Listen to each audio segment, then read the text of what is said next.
नमस्कार. ऑर्गॅनिक माहिती यूट्यूब चॅनलमध्ये आपलं स्वागत आहे. चॅनलला सबस्क्राईब केलं नसेल तर लगेच करून घ्या. बेल नोटिफिकेशनला क्लिक करायला विसरू नका. तर लाभ थकलेल्या लाडक्या बहिणी हे अत्यंत महत्त्वाचा विषय आहे. अमरावती मुख्यमंत्री माझी लाडकी बहीण योजनेमध्ये 65,000 लाभार्थी महिला गडबडीत KYC करून घेतली, मात्र ती करताना झालेल्या चुकीमुळे याचा फटका लाभार्थी महिलांना नोव्हेंबरच्या महिन्याच्या हप्त्याचा मिळाला नाही. परिणामी या महिलांचा अस्वस्थ आहे. विशेष म्हणजे आता चूक दुरुस्ती महिला व बालकल्याण विभागाकडे अर्ज करण्यास सुरुवात केली असून ढीगभर अर्ज आतापर्यंत जमा झाले आहेत, पण याचा काहीही फायदा होणार नाही. ढीगभर अर्ज जरी झाले किंवा आपण एका गावाने जर अर्ज केले तर त्याचा आता सध्या तरी काहीही फायदा होणार नाही. माझ्या लाडक्या बहिणींनो, तुम्हाला अगोदरच मी सांगितलेलं होतं की KYC लवकरात लवकर करून घ्या आणि ज्या व्यक्तीला अनुभव आहे अशाच व्यक्तीकडून तुम्ही KYC करून घेतली असेल तर लई मोठी गोष्ट किंवा तुमच्यासाठी चांगली गोष्ट होती. पण आता तुम्ही अशा बऱ्याच ठिकाणी अशा घटना घडलेल्या आहेत आणि एका माहिती अभावी KYC झाल्यामुळे त्याच्यामध्ये काही ऑप्शन चुकीचे टाकल्यामुळे आपला लाभ हे थांबला आहे. आता त्याला सुरू करण्यासाठी कोण्याच ठिकाणी ऑप्शन उपलब्ध नाही. ऑफलाईन जरी अर्ज केले तर त्याची कोणीच दखल घेणार नाही. महिला बालविकास विभागाने आपल्याला अगोदरच तारीख वाढवून दिली होती. त्याच्यासाठी अत्यंत महत्त्वाचा विषय होता हा. आता पहा, या ठिकाणी 65,000 फक्त अमरावतीत महिला अपात्र यादीमध्ये गेलेल्या आहेत. म्हणजे त्यांचा लाभ थांबलेला आहे. स्पष्टपणे त्यांचा लाभ क्लिअर थांबला आहे. आता पहा, या ठिकाणी राज्य शासनाने 18 ते 65 वर्षातील महिला मुख्यमंत्री माझी लाडकी बहीण योजना सुरू केली तेव्हापासून ही योजना विविध कारणामुळे चर्चेत राहिली आहे.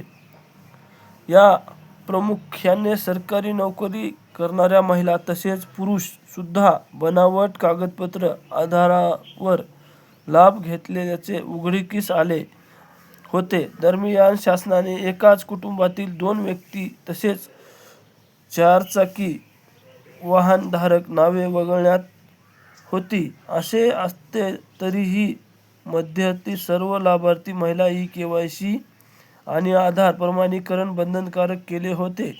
याकरिता लिंक उपलब्ध करून देण्यात आली होती. जिल्ह्यासह लाखोहून अधिक लाडक्या बहिणी पात्र होत. या पात्र महिलांना बँक खात्यामध्ये ऑक्टोबर महिन्याचा प्रत्येकी 1,500 रुपये अनुदान शासनाकडून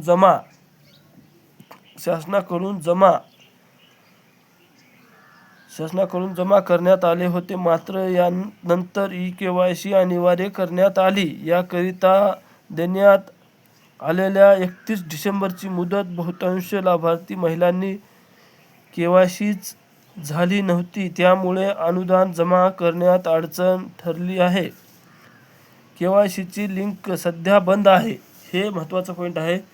KYCची लिंक सध्या बंद आहे. माझ्या लाडक्या बहिणींना मी अशी काय मदत करू? मी तुम्हाला एकच सांगतो लाडक्या बहिणींनो, जसा अमरावती जिल्ह्यामध्ये ढीग जमा झालेला आहे तसाच प्रत्येक जिल्ह्यामध्ये जर ढीग जमा झाला तर तुम्हाला सेपरेट ऑप्शन काही ना काही महिला व बालविकास विभागाच्या माध्यमातून तुम्हाला नोटिफिकेशन देण्यात येईल. पण हरकती जास्त गेल्या पाहिजेत. आता अमरावतीच्या भरपूर महिला अशा अपात्र झालेल्या आहेत. 65,000हून अधिक महिला हे अपात्र झालेले आहेत. प्रत्येक जिल्ह्याचं असंच आहे.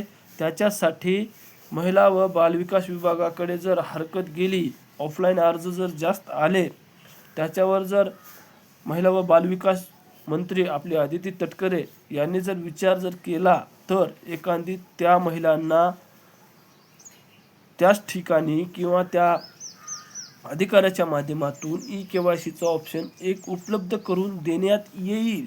सध्या काहीही विचार नाही, पण त्याच्या हरकती जास्त गेल्या पाहिजेत. हे महत्त्वाचा मुद्दा आहे. माझ्या लाडक्या बहिणांनो, तुम्ही घाई गडबडीत ई-केवायसी करायची नव्हती. त्याच्यासाठी तुम्हाला आता फार अवघड झालेलं आहे. एखादी गरीब लाडक्या बहिणींचा जर लाभ थांबला तर याच्यामध्ये तुम्हाला कुठेही निदान लागत नाही किंवा तुम्हाला कोणीही बोलू देत नाही. त्याच्यासाठी आपल्या ऑर्गॅनिक माहिती यूट्यूब चॅनलला सबस्क्राईब केलं नसेल तर लगेच करून घ्या. बेल नोटिफिकेशनला क्लिक करायला विसरू नका, जेणेकरून मी प्रत्येक अपडेट तुम्हाला ई-केवायसीचा ऑप्शन उपलब्ध करून देण्यात येईल का. आलं तर सर्वात प्रथम नोटिफिकेशन हे आपल्यालाच येणार आहे आणि माझ्या माध्यमातून मी एक व्हिडिओ घेणार आहे. जर नोटिफिकेशन लवकरात लवकर जर आलं, ज्या लाडक्या बहिणींचा लाभ थांबलेला आहे त्यांना जर ई-केवायसी करायचं ऑप्शन आलं तर लवकरात लवकर आपल्या ऑर्गॅनिक माहिती यूट्यूब चॅनलवर व्हिडिओ 100% येणार आहे. त्याच्यासाठी आपले व्हिडिओ शेवटपर्यंत पाहत जा आणि आपल्या ऑर्गॅनिक माहिती यूट्यूब चॅनलला सबस्क्राईब करायला विसरू नका. धन्यवाद.